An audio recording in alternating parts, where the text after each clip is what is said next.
I think it's finally time to admit that the pendulum has swung in the other direction. There's just way too much evidence as to suggest that these are independent cases and they're not connected. Finally, the left got its wish with stakeholder capitalism, where you have the conscientious consumer that only purchase product if it fits their narrow political views, except that the customer absolutely despise woke products, and people will go out of their way and even choose not to buy games that they otherwise would if the company doesn't align with their moral views. And it turns out that the woke ideology is incredibly fringe and it doesn't align with the moral views of the customers. So why am I saying this? Well, back in 2016, you had the social justice activists, that's how they called themselves back then, infiltrating various places like the GDC. Game journalists were promoting social justice. A lot of content creators, especially on Twitch, were pushing for it as well. And their message was that everything is political, especially gaming. And it is their job to make absolutely sure that gaming is pushing for the correct messages. So if a game company doesn't want to hire consultants, if a game company doesn't want to promote the correct messages, if they don't want to have diversity, then they have to be boycotted. And it's worth mentioning that their boycotting tactics were absolutely vicious. They weren't just happy to not buy the game. They would go through the social media history of anyone that disagreed with them to try and find anything offensive to get that person canceled and persecuted. It was a time where if you're a game developer and you had any type of takes that were against social justice, or that, heaven forbid, you are found out of watching Asmongold, they would blacklist you. There were blacklists being shared around with game developers that should have been run out of the industry, according to the social justice activists. And for a while, it worked. It worked so well, in fact, that this is how Sweet Baby came to be. Like, there are recordings of their meetings where they're saying you need to go to the marketing team of your company and terrify them. In other words, they need to hire Sweet Baby because otherwise they're going to get boycotted. So this is the people that they trade. They call it stakeholder capitalism because it's not shareholder capitalism anymore, where the company just has to please their shareholders. No. They have to please anyone that has a stake. So if you're making a video game and you're having like a racist joke in it, like a South Park take, well, the minorities now have a stake. Like, because of your game, you're creating racism in the world, so the minorities are affected. And of course, the only people capable of defending those minorities are the consultants, right? They're the diversity officers, they're the people, the activists that will work with these companies in exchange for money, of course, to help them and minimize this damage, right? Because if a company shows like a big, fat, titty elf on its cover, right? If that elf has a nice, sexy, plump ass, then that is harmful for the people that have a stake, like women that don't look like that. And now they feel marginalized because there is a virtual depiction of an elf in a video game, and some guys, instead of spending time oogling at her Facebook, are now playing that video game, right? So this is how they managed to infiltrate the game. They used threats from social media and consultants that companies had to purchase.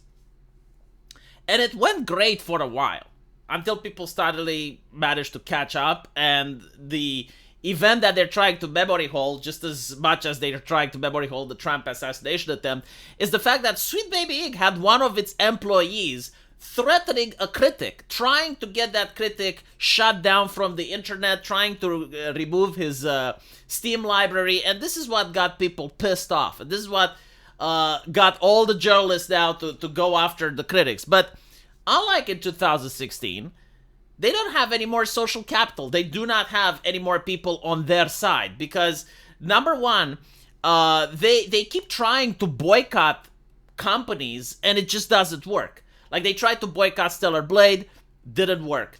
They tried to boycott Hogwarts, didn't work.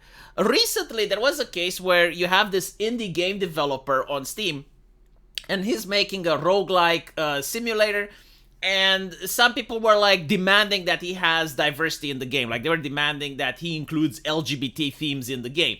And the developer says, like, look, the way the game works is that you have relationships in order to have offsprings, and they carry on your legacy. Kind of like Crusader Kings type of thing. LGBT relationships wouldn't have offspring, so like it would require fundamental changes in the game. Like maybe I'll add them later, but not now. So all the activists, the 10 of them, got absolutely livid. They were absolutely fuming at this, and they demanded that the guy gets boycotted. And they were issuing all sorts of threats, and it's like, oh, you don't understand. What you're doing is not just for business because you're alienating the customers, but you're going to get blacklisted from the industry. Now, many of you probably don't even know about this because the journalists never talk about this, right? Like when the left decides to boycott games for moral reasons, for some reason, just crickets. Just nothing is said about this, right? So many people don't even know that this is happening. But what was interesting is not only did they fail in the boycott, but the counter boycott, like a lot of people were like, oh, this game, that's interesting. I'll decide to buy it. So many people decided to buy that game that it actually went even more profitable than it wouldn't have been bought in the beginning. And I know so many individuals that are now like that. It's like, oh, does the left hate this game? Do they try to boycott it? Okay, I'll buy it then, because people just buy it out of spite. Like, people absolutely despise these activists in 2024, and I think, like, the pendulum will swing even more. But another interesting thing that's happening is Sony. Now, Sony's business practices are incredibly anti-consumer. Not only are they funding games like Concord, which, again, are absolutely designed with nothing but spite and vitriol towards, like, people who like masculinity and people who enjoy video games like they used to be made back in 2016. But they also have like this double take on censorship. Like, again, imagine that vicious scene from The Last of Us 2 where Abby gets fucked. Like, it's one of the worst scenes in gaming. I'm pretty sure like everyone knows it. It's just like forced on you. Like, I felt genuinely raped by that game. When I saw that scene, it's like, why is this on my screen? How can I skip it? And imagine that scene being traced and implied into Stellar Blade. Like, just frame by frame, just like non-stop fidelity. Like, even if you can't even have like the story, just applied it to Stellar Blade, and Stellar Blade gets fucked in the game. Don't you think Sony would ban it? Because I'm pretty sure they would. I'm 100% sure they would ban it. But for some reason, The Last of Us 2 gets a pass. If you have sex scenes in Baldur's Gate 3 with demons and bears and all of that gets a pass. But if you have like an anime game with a little bit of fan service, that gets banned. And all of this is because of the Me Too movement. Like, all of this has its roots into feminism and other ideologies that absolutely dislike gamers. They dislike your hobbies. And not only that, but they think that you need to be educated. They think that gaming shouldn't be for entertainment. It should actually be to send messages to society and change morality. And gamers are having enough, right? And on top of that, you have like other bad business practices, such as harvesting data from people. Like, Sony actually harvests data from people. And then moderation, like moderating you based on woke standards. When you're playing video games, you can't trash talk, you can't banter. They have AI that's there to monitor every single time you log online and voice chat with your friends, right? And people are just like, we didn't ask for this. We didn't ask for it. We don't think that woke morality is the one that should loom over everyone. Like, not everyone agrees that if you're in a video game and you do a little bit of banter or a little bit of trash talking, that should be illegal. Especially when you actually spend money on that game, right?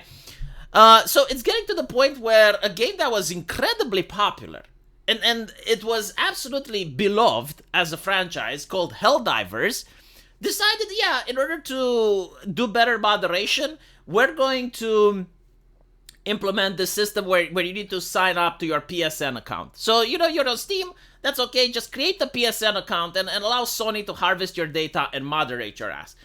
And despite the fact that it was like 2 clicks away, players went out of their way, not only not to give those 2 clicks, but to give negative reviews on the game, to refund the game when possible, and also to tell other people, don't buy this game.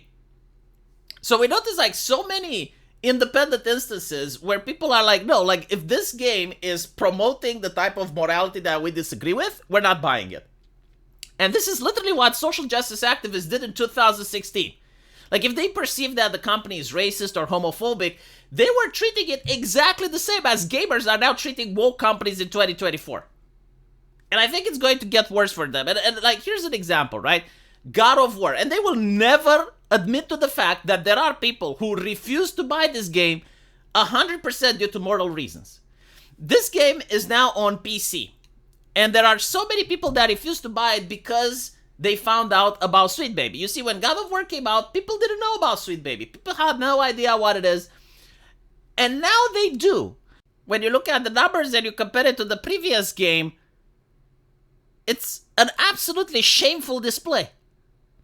Now, of course, they will try to cope. And by the way, some of the excuses are plausible. It's like, oh, well, they were asking for the full price. Or, oh, people have already played it and they wouldn't play it again and blah, blah, blah. And I'm sure, some of them are legit reasons. But why do they not want to talk about the fact that gamers legitimately are now deciding to not buy games based on morality? And I think it's a significant chunk of gamers now that are like, yeah, if we think that your company is doing business with woke, we're not buying it. Now, what is woke? Well, I guess it's up for the companies to figure it out. I'm pretty sure they can hire some marketing experts. Maybe they can hire some people that actually know what the fuck they're doing to figure out what woke is and start avoiding it. Because it seems that the customer has had enough.